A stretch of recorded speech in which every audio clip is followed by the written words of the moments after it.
Back again. What is up? This thing is driving me crazy.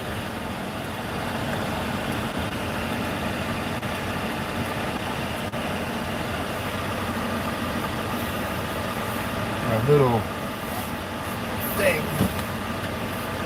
My express pay thing. So here we are. Just by looking at that building, do you know where we're at? Do any of you know where we're at? We are at Wawa. And I am going to be heading south. I'm going to see a patient. Alright.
So we're driving towards the expressway.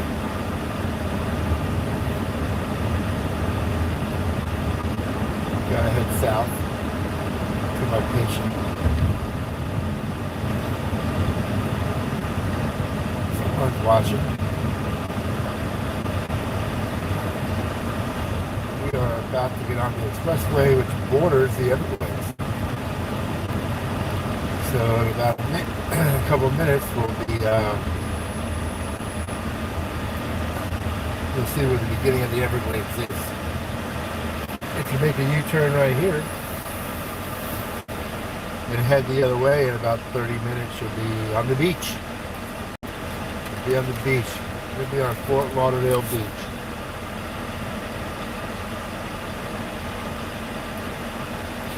So now we're headed to the Everglades. The expressway that borders the Everglades. We're going to head south into South Broward. If I were to make a U-turn here, like the other way, we'd be at the beach in 30 minutes. So from Fort Lauderdale Beach to the Everglades, you can make it in about 30 minutes from end to end.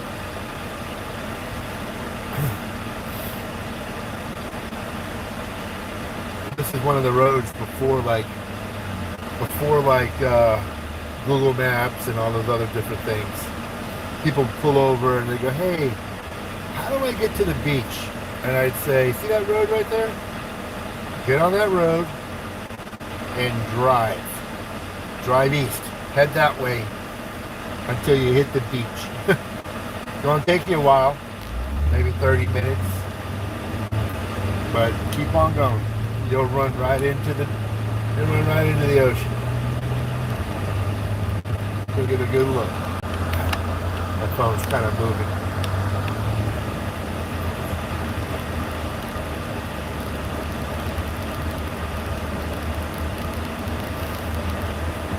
Hiatus Road, that's one of the last major north-south neighborhood roads. Now we're coming up to the Sawgrass Expressway.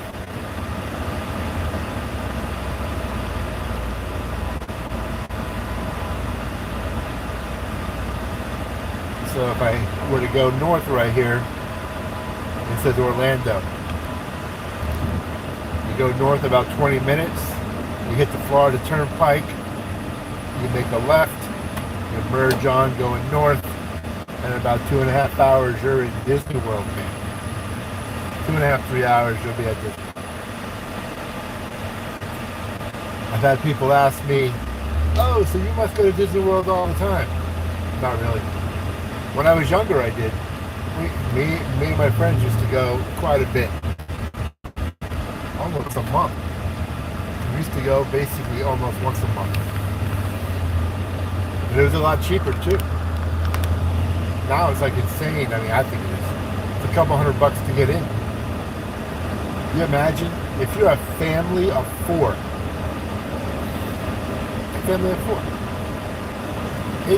It's gonna, and you're not a Florida resident, it's gonna cost you like $800 just to walk in the front gate. $800, and that's not before you buy food, before you have to pay for food and everything else. And if you've never been to Disney World, you ain't cheap. Hello, how's everyone going? But we used to do it when I was younger, in my 20s. We used to get up at 5 o'clock in the morning, you know? Get up at 5 o'clock in the morning, jump in the car, get up there by 8:30, just in time for the gates to open. We spend all day at Disney. Get back in the car like 4:30, 5 o'clock. Be home by 8 o'clock that night. People ask me about Disney World. Do you get the Florida residents get a break? Yeah, we do. They had something going on this summer. It was a 4-day pass for $200 to like $50-something a day. So it came out with tax like it was $240, $250 per person, and you get 4 days. And I'm not sure how it worked. When we used to get that pass, we could go. We would go, let's say, a Saturday and a Sunday. Get a hotel room, spend all day Saturday, all day Sunday, come home. And then the following weekend or the weekend after, we go back again. Saturday, Sunday, and come home. But I don't know how they work it now. Someone told me you had to use all 4 days in a row, and I've never heard of that. Spending 4 days, you know, like even if you're, you know, maybe if you're a resident of Orlando, or you live right outside Disney, you know, maybe, but you're not going to buy that pass, right? Like if you live in Orlando, or you live in Disney, you're going to buy an annual pass. And I'm not kidding you. At one point, you could get an annual pass for like $600, and that would give you entrance to all the parks. Park hopping, which means you can go to the Magic Kingdom and go to Epcot. Go to all the different. They have four parks, right? Four main parks. You have Disney, Epcot, Animal Kingdom, and then Hollywood Studios, right? Those are the four main parks. Then you got some water parks. The water parks are a different animal. You got to buy a separate ticket for that. But you can buy a pass. And an annual pass, and you can go to other parks. Then they started. Now they have different tiers. They have different tiers of park. You know, park hopping. It used to be you could buy a ticket to Disney, you can go to any of the parks. Then they started to. Then they changed that. You know, it costs you. Like each park is like $150, $160 plus tax. And then if you want to be able to go to different parks during the day, you have to buy the park hopper, add-on, which is like another 40 or 50 bucks. That allows you to go to different parks. So whatever.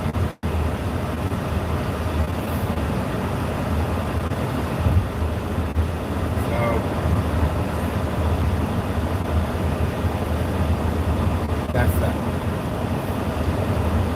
Those people on YouTube that talk about Disney and stuff like that, they specialize. They do a good job at it.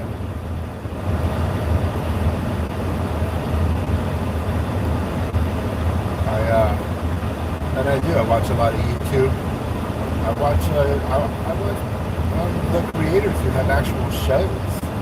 My wife and I watch some of the shows. We watch Ben and David for the cruise. We like watching Ben and David on their cruise channel. My wife and I like to watch Travel Spree, and Laura and Fame. They do a pretty good job. When it comes to Disney World content, there's a channel called the Mammoth Club with Alan and Molly, and there's one other person with them. I can picture him, but he's not on all their shows all the time. But they do a good job. They break everything down. I would think though, for the creators who are talking about Disney World and primarily focus on Disney World, it's got to be hard trying to come up with a different topic every week. It's almost like beating a dead horse, right?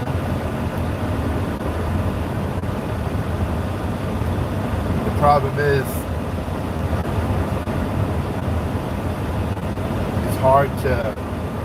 it's hard to go to Disney and spend all day there. It's not easy, man. A lot of walking. If it's hot out, if it's warm, a lot of people, they break it up. They either get there they get to the park entrance at whenever they open, they're there. And they spend maybe the morning into the early afternoon, and then they leave. And then they're gone.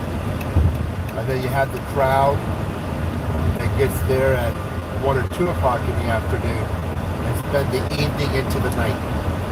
Because certain times of the year, Disney used to close at 7, 8 o'clock. And then there are certain times of the year they're open until 10, 11 o'clock. So people would split it up. You either had the morning people, or you had the afternoon or the evening people.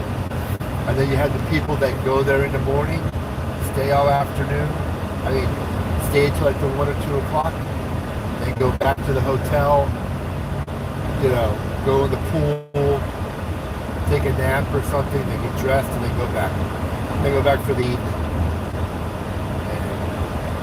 And that's how they really do Disney. I prefer it at night when I go to Disney, just because the sun goes down.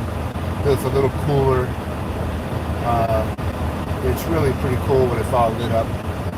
When you're walking through Disney, everything's lit up. And it's a whole different vibe. It's like a whole different vibe.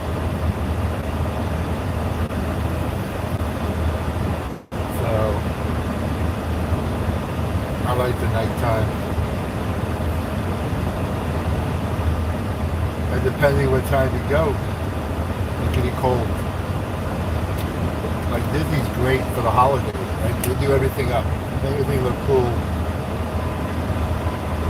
And what people don't understand, you can go to Disney and not actually go in the park. You don't have to go to a park to experience Disney.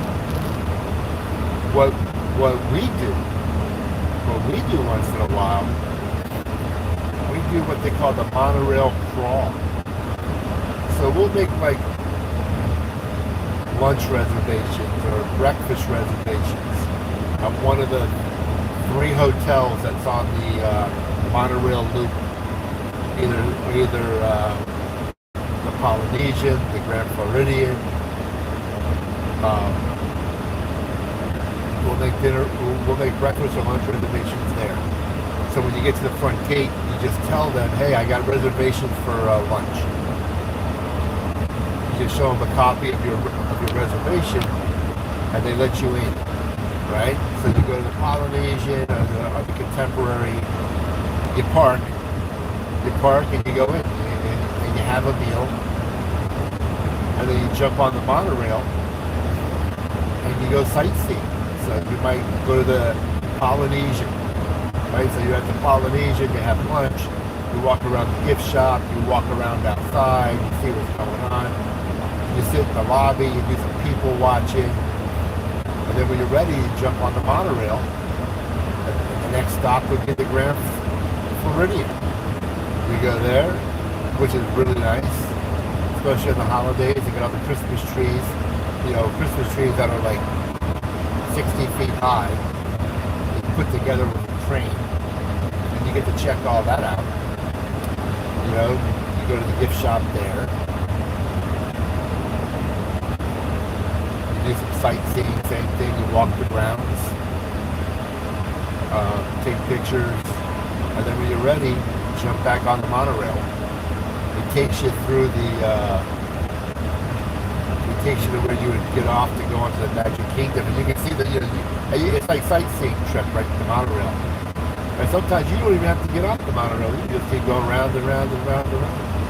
If you really want to, you can on the monorail, ride it all day, all night. No one's gonna throw you off. And then you take it to the Contemporary.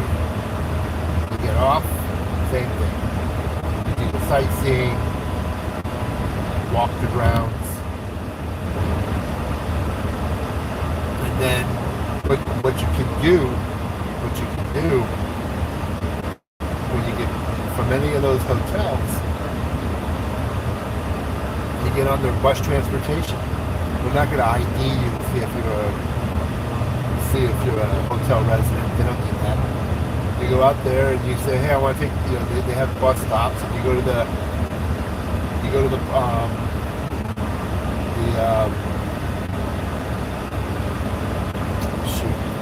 trying to remember, it's been so long. They're a big shopping district. The big shopping district that has all these different restaurants and Disney Springs. You go to Disney Springs. So from the hotel that you parked at, you get on the bus. Take the bus over to Disney Springs, so then you don't have to worry about parking at the parking garage. You don't have to worry about going through security. You don't have to worry about all that crap. You just go, get off on the bus, and you walk through Disney Springs, check all that out. It's like a giant open air mall, Disney style, right? You can have a bite to eat, chill, relax. They got some hot air balloon you can go up in the air in, and then when you're done, you go back to the bus area and you jump on a bus that takes you back to your hotel. So you can spend generally, let's take this off. Hi, hello, where are you driving to? LeBron. I'm going to go see one of my patients. I'm on the expressway beyond that wall to your right. You see on your right. There's a city back there that goes into the Everglades. So you take the bus and you take it back to the hotel where you're parked, and then you jump in your car, and you go. So you can go to Disney. You can get the whole effect of being at Disney without actually going into a park. And it's kind of wild. A lot of people do that.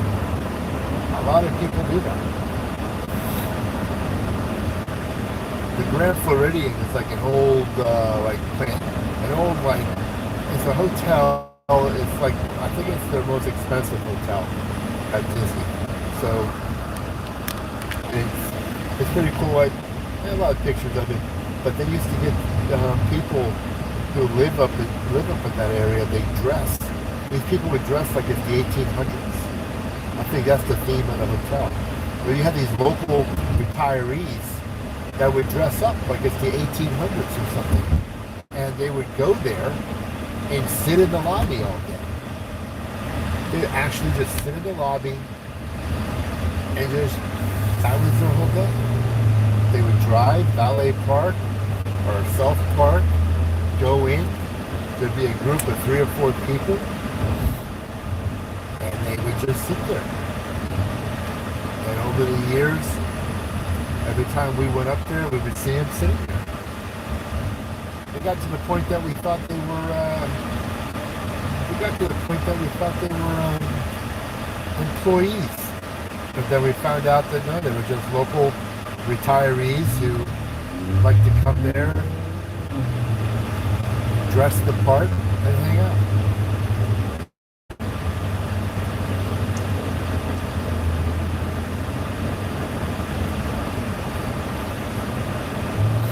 But right now, up at Disney, they have they've already started like the holidays have already started at Disney. They're doing the Halloween Mickey's Not So Scary Halloween show. That's a separate ticket. You got to buy that. They limit the attendance, right? So that's a good deal. It's a good deal. It's probably half the cost of what our normal ticket is. Maybe a little bit more than half. And you go in. Like they close the park at like 4 o'clock or something like that. And then, well, they don't close it. What they do is they start letting the people in who have the special band for this Not So Scary party. And they kind of make you go one way, and they circle the park, getting everyone to leave. But you can go to the rides. You can hit up most of the rides at the time you're there. You may only be there from 4 o'clock, I think is when they started letting you in. By 11 o'clock,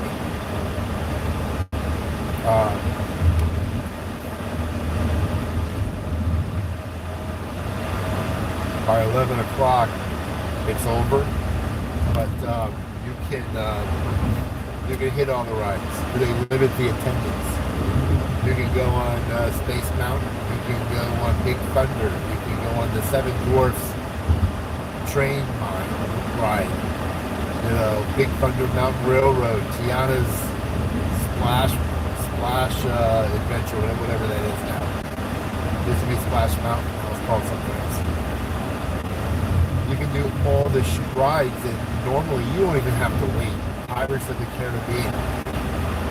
Sometimes you go there during the busy times of the year, and you may have to wait in a line for an hour. You know, at each ride. It could be an hour wait. Now you can buy the super duper pass that they used to have, super speed pass. And you can get on the ride in maybe 30 minutes instead of an hour. Or they give you a block time. Okay, they assign you be here between 7 and 8 o'clock at night. Right? You get there at 7 or 8 o'clock, you walk up, they make you go to they have 2 separate lines. One is for people who just want to wait, and there's people who have this block time. And you go that way. Sometimes you can walk right on, sometimes it takes about 10 minutes. Hello. Hey everybody. What's up, Miami? I'm just north of you, man. I'm in Fort Lauderdale. But that's what the locals do, right? Or people have been around for a while when they go to Disney.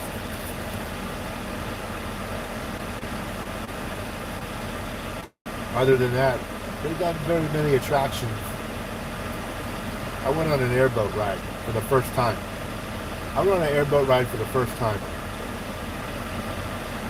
A few months ago. We went to this place called Holiday Park, and they put you in the airboat. It seats it could seat 50 people, Maybe there was 25 of us.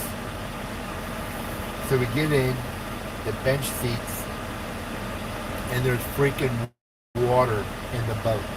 There's like water in the bottom of the boat. So we had to keep our feet up. I'm like, and then they have a screen in front of you, like a plexiglass screen, right? To maybe keep the bugs in. But it's completely dirty. You can't even see out of it. Right? So you can't see where you're going. Like you can't see what's in front of you. You have to look out the side. And if you're in the middle of the bench seat, it kind of sucks. My son was on the end, so he had a good view of it. I had a good view. But it kind of sucks, like the plexiglass sucks. You go to other rides, other places where they have these rides. And sometimes it's like an open air. You wear goggles, ear protectors, and it's better. It's 100% better. 200, 300, 1,000% better. It really is. It's just better.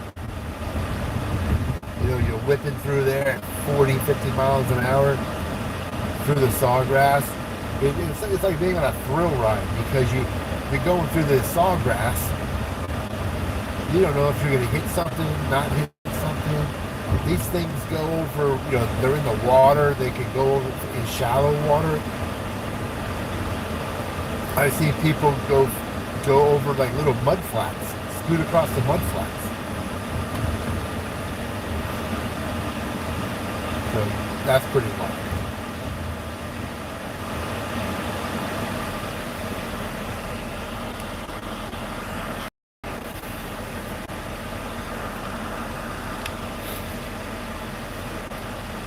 Well, I'm on the road. So just got off the expressway on Pines Boulevard, and it says it's 96 degrees out. I don't know. Like I said before, once you get over like 90, whether it's 90 or 95, it all feels the same. I had I think the hottest my car has ever said it was 100. It tops out at 100. I don't know if it goes any higher than that, but it topped out at 100. So fishing in South Florida. Well, bass fishing, in my opinion right now, sucks. The water is so warm. We went fishing last night at one of the local golf courses, and the temperature of the water is 86 degrees. 86. You can't get nothing to bite, but it's 86 degrees. Those fish don't want to exert themselves. They don't want to move. I mean, literally, it's just so hot. You really got to be really specific on your lure of choice. You know, you got to find the right lure. You got to entice them.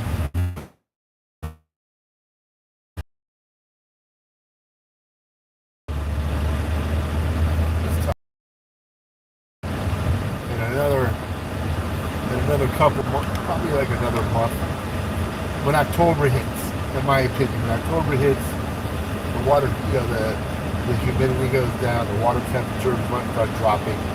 Once the temperatures get into the 70s, then it gets better, in my opinion. The fishing is better.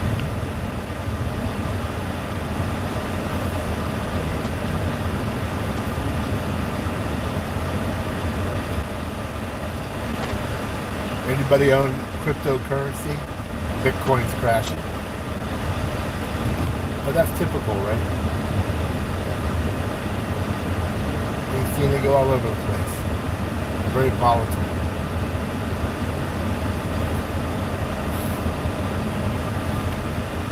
It's very volatile.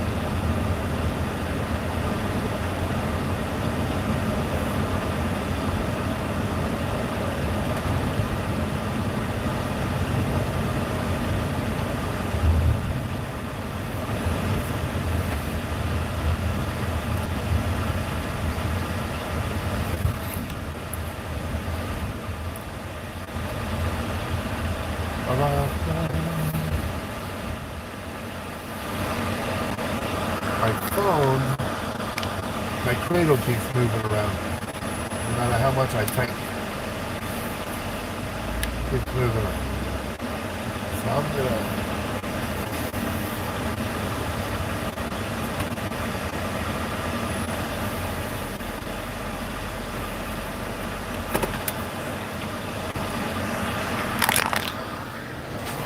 I'm like an hour early. I can't go in.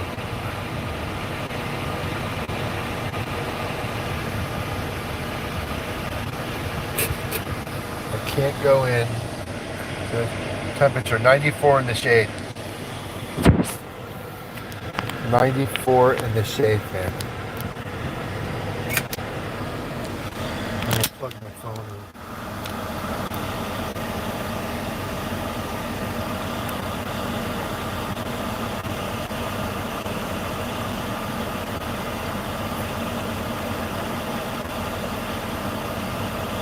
It's so funny, my parents text me all day long, like I don't work. Like I'm at work. And my dad, 78 years old, keeps texting me. And then like gets mad if I don't respond. And I'm like, dude, I'm working. Oh, I didn't know. Yeah, you know. I tell you all the time. Like, I work for a living. I'm not retired.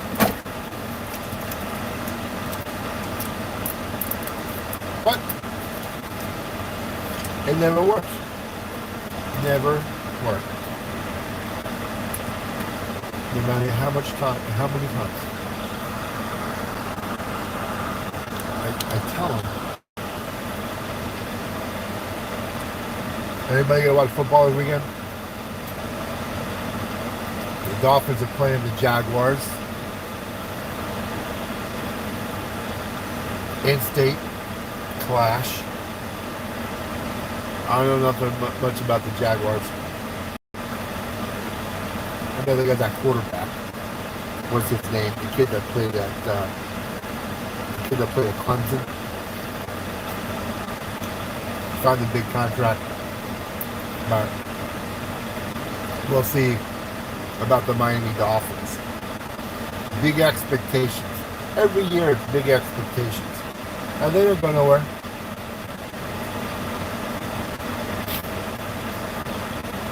Last year, everyone thought they were going to the Super Bowl. By the end of the year, the team was decimated with injuries. Completely and utterly decimated.